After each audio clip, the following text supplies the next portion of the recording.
Last year was a very good year for gaming, and it seems like that trend is going to continue for the next few years, based on what has been announced. In this video, I'll be talking about some upcoming games that I really can't wait to get my hands on. I should probably mention now that GTA 6 and The Witcher 4 is not going to be on the list, because whilst I am of course extremely excited to play them, I wanted to focus on some other games instead for this video. Anyway, let us get started. One of the games I've been keeping a close eye on lately is LEGO Batman Legacy of the Dark Knight, which is set to release on May 22nd, 2026. It's been developed by TT Games again, which is pretty much what you'd expect at this point. They've basically been behind every LEGO game. What's interesting is that this is coming a few years after LEGO Star Wars The Skywalker Saga, which dropped back in 2022 and kind of shook up the whole LEGO formula. It moved away from that classic style into something more open and modern, and somehow I still haven't played it, so this Batman game might actually be my first proper experience with that newer system. The story is basically retelling Bruce Wayne's journey from the beginning, starting out his training with the League of Shadows and then following him as he grows into Gotham's protector. It's also packed with characters from across the comics, so it's not just sticking to one version of Batman, instead it's pulling from all over. The last LEGO game I actually sat down and played was LEGO The Incredibles, and that was only last year for me.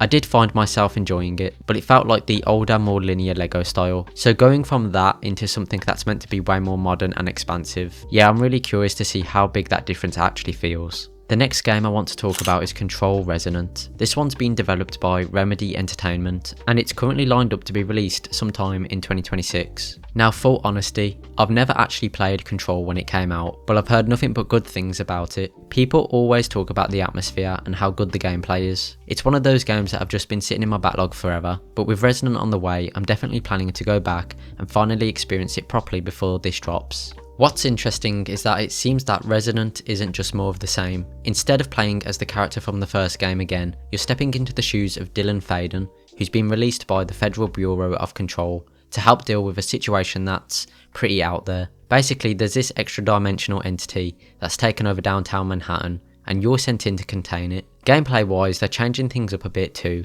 The first game seems to be more of a third-person shooter, but this game is leaning into the action RPG territory, with a bigger focus on melee combat. Dylan uses this weapon called the Aberrant, which can shapeshift into different forms, so it sounds like there's going to be a lot more variety in how you fight. On top of that, it's described as more open-ended, with side objectives and exploration across the city. Even as someone who hasn't played the original yet, this is one I am actually really curious about. The next one I've got to talk about is Fable, because honestly, this feels like a long time coming. It's being developed by Playground Games, which is kind of wild considering they're mostly known for the Forza Horizon games. What makes this even more interesting is how long the game has been kind of quietly in the background. After Lionhead Studios shut down in 2016 and Fable Legends got scrapped, it felt like the series was just done. Then all the rumours started popping up around 2017, and it just kept building until it was officially revealed at the Xbox Game Showcase in 2020. That reveal alone was enough to get people talking again, for better or for worse. And I'm definitely one of those people,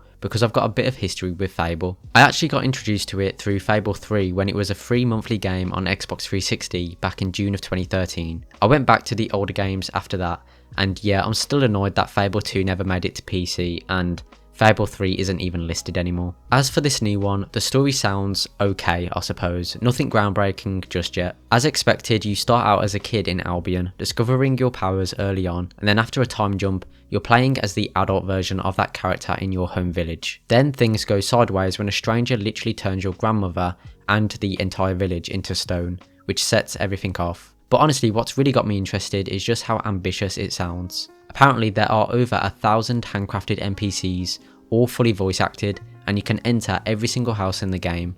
Like, if they actually pull that off, exploring Albion is going to be kind of insane.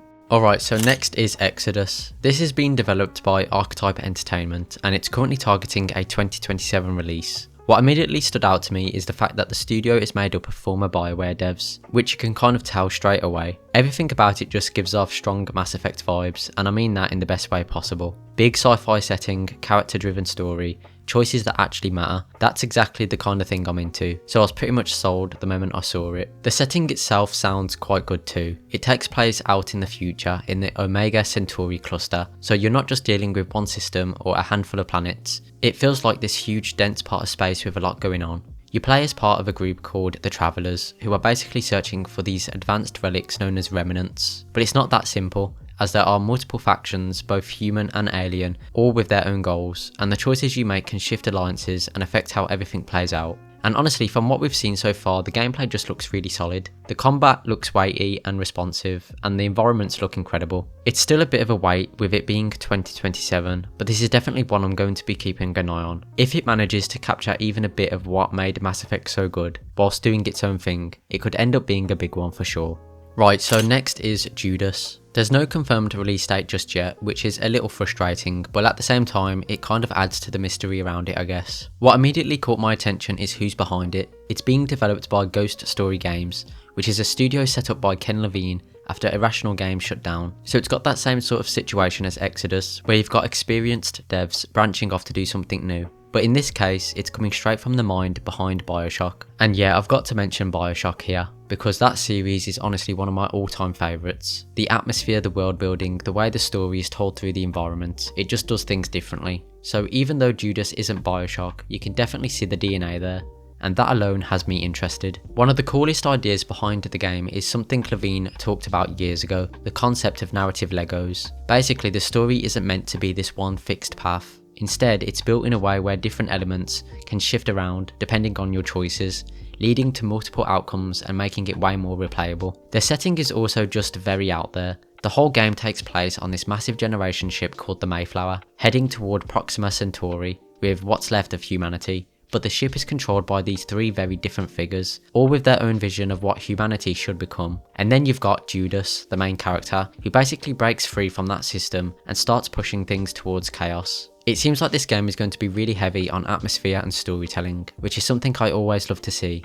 Staying on the topic of BioShock, another game that is releasing that is similar to it is Clockwork Revolution. It's being developed by inXile Entertainment, with still no proper release date set as of recording this. From the gameplay they've shown so far, I'm not even gonna lie, it instantly reminded me of BioShock Infinite, especially areas like Finkton, with that kind of exaggerated industrial version of a historical setting.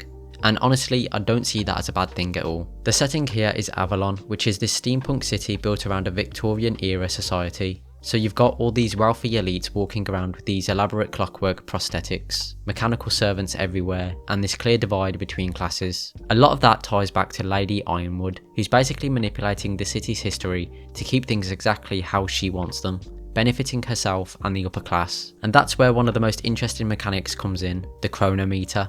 It's this time travel device that lets you go back into earlier versions of Avalon, change things, and then jump forward again to see how those changes affect the present. And again, this is where it really gives me those BioShock Infinite vibes, because you're messing with timelines and seeing the consequences play out in real time. But it sounds like it's going even deeper here, with both small and massive changes impacting characters, entire districts, and even the overall state of society. You play as a fully voiced and customizable character named Morgan Vanette, and you're basically caught in the middle of all of this. As you mess with the timeline, you're shaping how Avalon evolves, and there are different factions and ideologies you can interact with or side with along the way. So as you can tell by now, if any game is similar to BioShock, then you can bet I'll probably throw my money at it.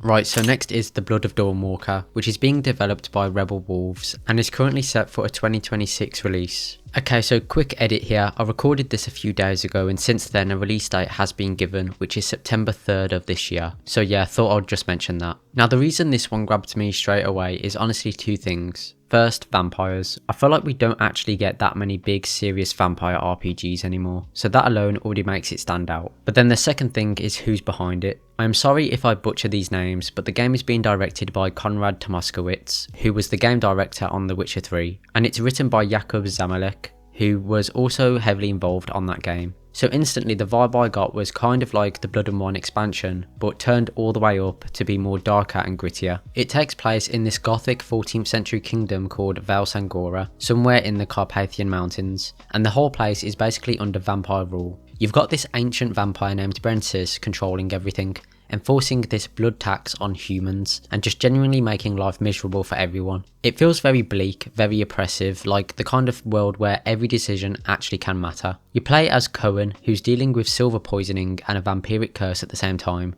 which already sounds like a rough situation. On top of that, he's trying to save his family within a limited time frame, 30 days. So there's this constant pressure pushing the story forward. And then his relationship with his sister Lunka seems like a big emotional core to everything, which I'm always a fan of in these kind of games. Gameplay wise, it sounds like it's leaning into that mix of narrative choices and RPG systems you'd expect, but with the addition of some unique twists around the vampire mechanics. Honestly, with the team behind it and the kind of world they're building, this game seems like it's going to be extremely fire to experience.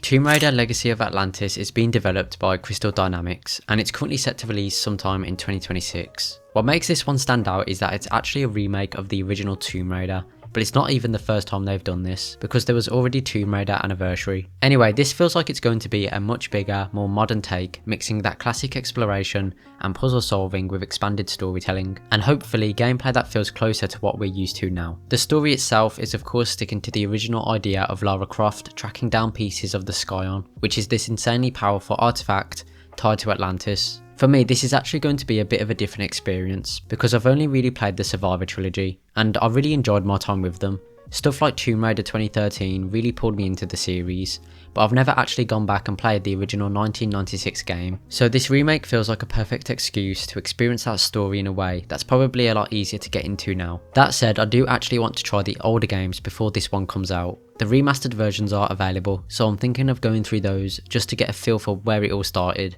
before jumping into Legacy of Atlantis. And it's not just this one either, there's also Tomb Raider Catalyst, which is set in northern India and takes place after Tomb Raider Underworld. This game is planned for 2027, so it looks like Tomb Raider is kind of ramping back up again in a big way. Alright, so this next one is probably one of the easiest picks for me on this list. Resonance: A Plague Tale Legacy. It's being developed by Asobo Studio and is currently set to release sometime in 2026. That said, we haven't really seen much of it lately, so I wouldn't be surprised at all if it ends up slipping into 2027. What's interesting about this one is that it's actually a prequel to A Plague Tale Requiem, set way earlier in 1334, about 15 years before those events. Instead of following Amicia again, you're playing as Sophia, who was introduced in Requiem, and it looks like the story is going deeper into the origins of the Prima Macula and how Sophia is connected to it all, so it seems like they're going to be expanding the lore in a pretty big way. Alright, so the last game I want to talk about is a pretty recent announcement, and honestly it's kinda caught me off guard. Metro 2039. I've never actually played a Metro game before, which I know probably sounds a bit wild, but from what I've seen of this, it looks exactly like my kind of thing.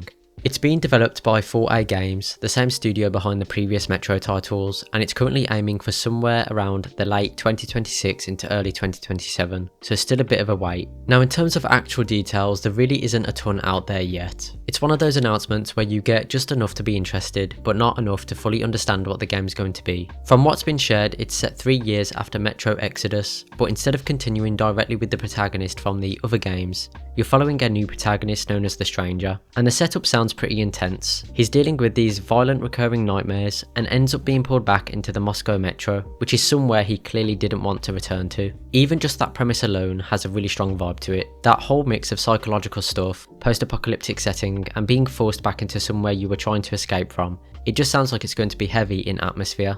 And I think that's what really sold me. The trailer. There was just something about it that made me decide that I really need to check out the series properly. It's actually gotten me to the point where I'm thinking of doing a full binge, playing through the games and even reading the books as well, just to get the full experience before this game comes out. So yeah, even though we don't know a huge amount yet, this is one of the games where the tone alone is enough to hook me.